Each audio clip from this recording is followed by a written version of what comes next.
O Panavia Tornado foi a primeira aeronave da Royal Air Force projetada completamente para a era digital. Equipado com sistemas automatizados altamente complexos, esse tipo de aeronave tinha uma vantagem notável na guerra eletrônica e podia facilmente interferir ou enganar as defesas inimigas. No entanto, esse avião de ataque foi inicialmente concebido já na década de 1970 e podia transportar tanto armas convencionais como nucleares, além de operar em grandes áreas da Europa em um nível extremamente baixo. Com recursos de última geração, o Tornado rapidamente se tornou um dos aviões de ataque terrestre mais avançados de sua época e proporcionou à Royal Air Force uma aeronave de vanguarda que ainda estava causando estragos no início do século XXI.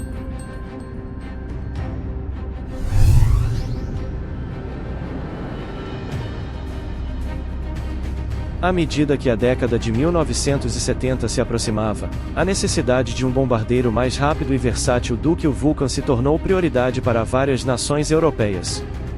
O Reino Unido havia cancelado recentemente o TSR-2 e a subsequente aeronave F-11K, e como Richard Fairclough, um engenheiro de projeto da British Aircraft Corporation, disse em uma entrevista, a organização geral e o gerenciamento do projeto Tornado aprenderam muitas coisas com o TSR-2, e não tanto sobre o que fazer, mas sobre o que não fazer. O objetivo principal dessa nova empreitada era criar uma aeronave capaz de realizar missões de ataque tático, reconhecimento, defesa aérea e marítima. Muitas nações inicialmente se interessaram pelo projeto, incluindo Bélgica, Países Baixos e até mesmo o Canadá. No entanto, apenas 3 países acabaram participando: Reino Unido, Alemanha Ocidental e Itália. Eles logo formaram um consórcio conhecido como Panavia Aircraft GmbH, composto pela British Aerospace, MBB e Air Italia. Seus engenheiros e projetistas estudaram vários conceitos para a aeronave de combate multiuso, ou MRCA, incluindo diferentes layouts de asa fixa e monomotor, antes de chegarem ao projeto final. Sendo uma aeronave multiuso, planejava-se substituir vários tipos de aeronaves nas diferentes forças aéreas em que seria adotada.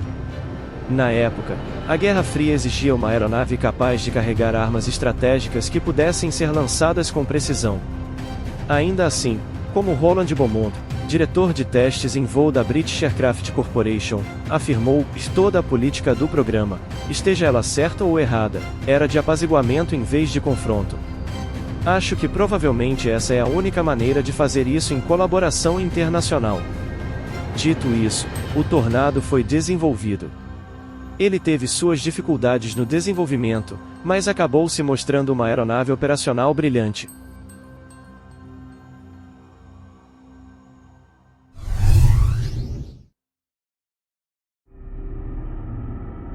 Durante a Guerra Fria, as potências ocidentais imaginavam uma missão principal para suas frotas aéreas, a entrega de armamento convencional e nuclear às forças invasoras dos países do Pacto de Varsóvia, no leste europeu. Assim, o novo MRCA foi destinado exclusivamente a missões de ataque em baixa altitude, esperando-se que fosse uma ameaça viável.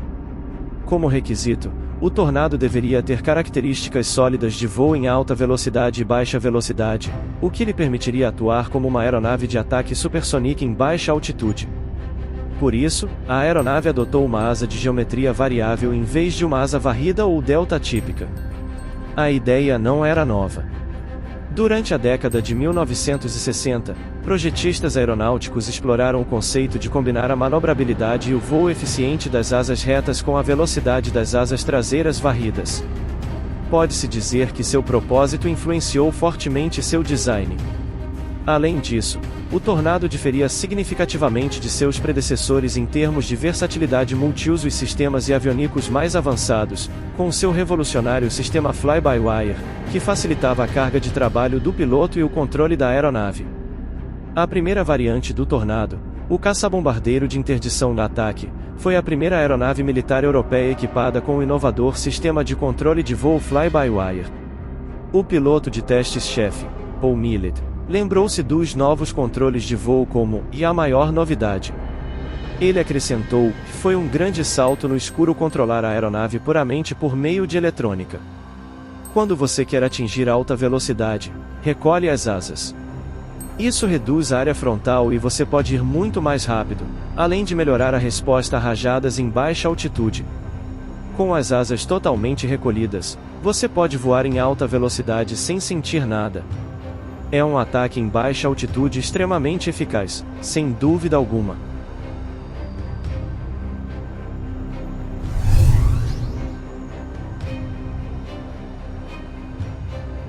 O primeiro protótipo voou em 14 de agosto de 1974, em Manching, Alemanha, com Miller no comando. Depois, ele expressou: "O manuseio da aeronave foi maravilhoso. O voo em si ocorreu de forma tão tranquila que comecei a me perguntar se não era apenas mais uma simulação." No entanto, os testes revelaram a necessidade de pequenas modificações, e o contrato para o primeiro lote foi assinado em 29 de julho de 1976.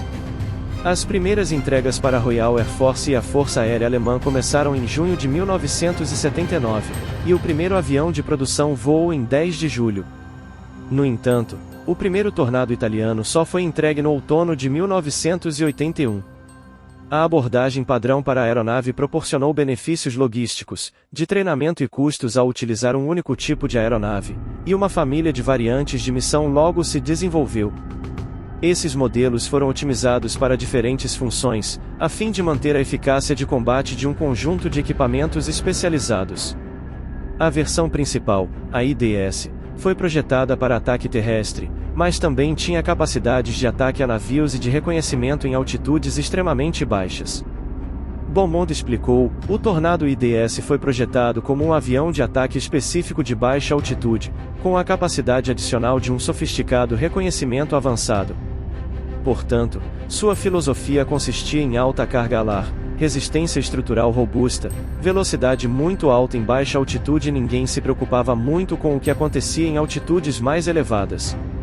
A versão usada pela Royal Air Force foi designada GR-1 e posteriormente atualizada para GR-4. A Alemanha e Itália mantiveram a identificação IDS. Enquanto isso, o Reino Unido defendia a necessidade específica de defender grandes áreas de espaço aéreo no norte e concentrava-se em garantir excelentes capacidades de resistência, bem como melhorar o armamento de mísseis a ar de longo alcance. Em resposta, a Panavia desenvolveu uma versão de caça especializada para interceptação em longo alcance e a variante de defesa aérea, designada F-3. Quanto à Alemanha e à Itália, elas desenvolveram outra versão especificamente para reconhecimento e localização e supressão de sistemas antiaéreos inimigos. A Alemanha formulou os requisitos no início dos anos 1980, e em uma década, o Tornado SR, Combate Eletrônico e Reconhecimento, foi criado. Essa nova variante manteve as capacidades da antiga IDS, mas recebeu equipamentos de guerra eletrônica atualizados, mais adequados para o novo milênio.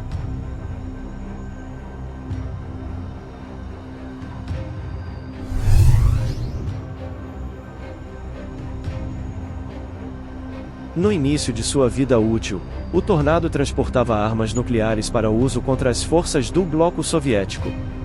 No entanto, essas armas evoluíram de bombas não guiadas para armas mais sofisticadas ao longo dos anos.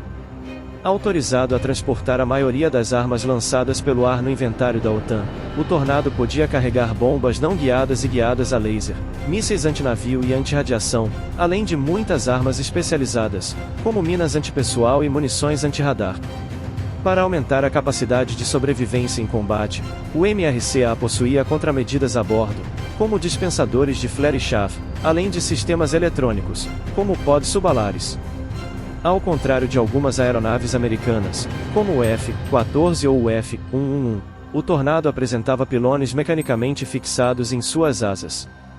Dessa forma, quando as asas eram recolhidas, os pilones giravam, mantendo as armas viradas na direção do voo, independentemente do ângulo de varredura das asas. Além disso, a aeronave incorporava um radar combinado de navegação e ataque por efeito Doppler, que realizava varreduras simultâneas em busca de alvos e seguia automaticamente o terreno para operações em nível.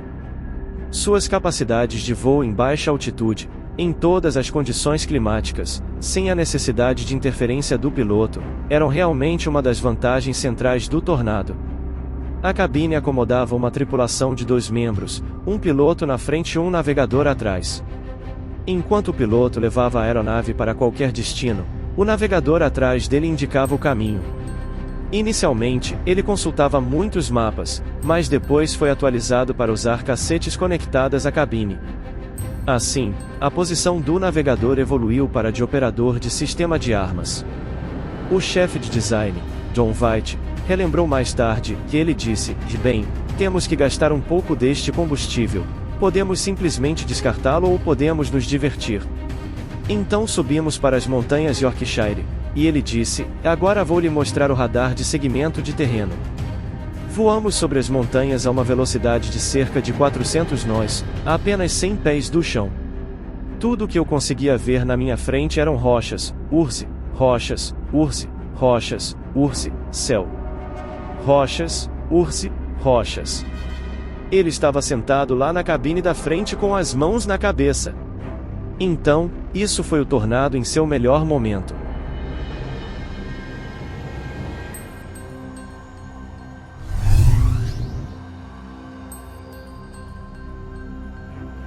O Tornado teve uma história operacional distinta.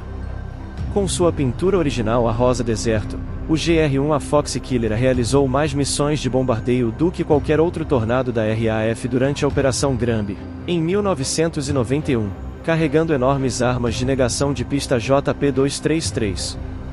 2 décadas depois, a versão mais avançada, o GR-4, participou da Operação Elame em 2011, impondo a zona de exclusão aérea sobre a Líbia, voando de bases na Itália.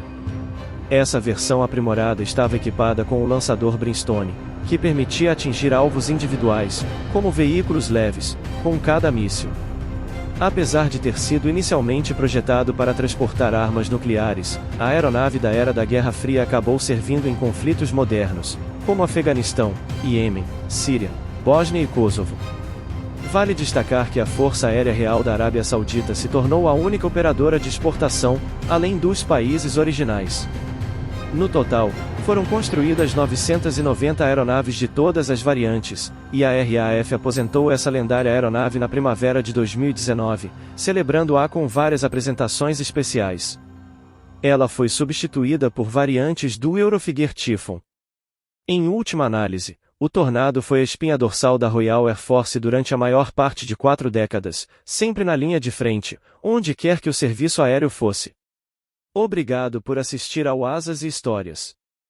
Para mais aviões de guerra incríveis, aviadores e suas façanhas, inscreva-se no canal e ative o sino de notificações. Até mais.